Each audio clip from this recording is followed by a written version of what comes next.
mga lods, gawin na natin to. Gumawa kayo ng ganito na video, yung parang tatakbo tapos lakad lang pala. Hihinto, asaamba na parang tatakbo ulit, lakad ulit. Nasa inyo na kung gusto nyong tumakbo. Sa akin kasi ayaw kong mapagod kaya lakad-lakad lang. Yan, tigil, then lakad ulit, gaya nyan, tigil lang konti, lakad-lakad lang. Pa-like, follow, and share na rin mga lods para matuto din ang iba. Then okay na, dali na natin sa CapCut to. Itapat agad natin dun sa bago siya tumakbo. Yan, then split natin dyan. Then dun sa pagtigil niya dun sa kabila, split ulit yan. Then same procedure lang, yung bago siya parang aamba na tatakbo, split lang dun sa part na yon. Then split lang dun sa mga paghinto niya. Yan, gayahin nyo na lang. Then pag okay na, i-click nyo yung part ng mga naglalakad siya. Adjust natin ang speed nun, speed to 20.8. Then pusog ulit, adjust natin sa 16.3, yung maiksi lang yung mga lakad niya. Same procedure lang lahat yan.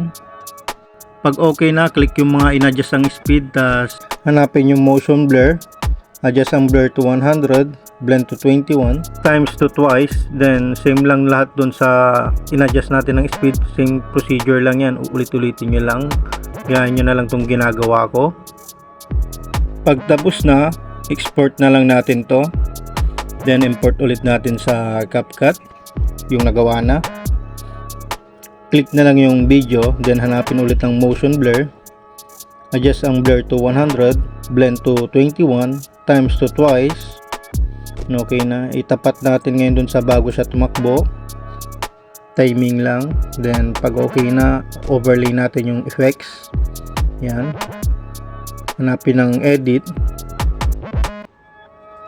kasi baliktad yan, kaya kailangan nating pindutin yung mirror. Then hanapin ang blend, filter, then tapat lang na lang natin, timing na lang. Then overlay ulit natin yung isa pang effects. Hanapin na lang ulit ang blend, filter, then drag na lang yung effect para tumiming dun sa tao. Then ulit-ulitin nyo na lang yung procedure na yan dun sa mga bago pagtakbo and paghinto. I-copy nyo na lang yung effects para hindi nyo na siya i-overlay parate. Yan, paulit-ulit lang yan, gaya ng pagmamahal nyo sa mga shota nyo. Pag okay na, hanapin na lang ang ratio 9:16, then export na natin mga lods. Ganun lang kadali, and it goes like this.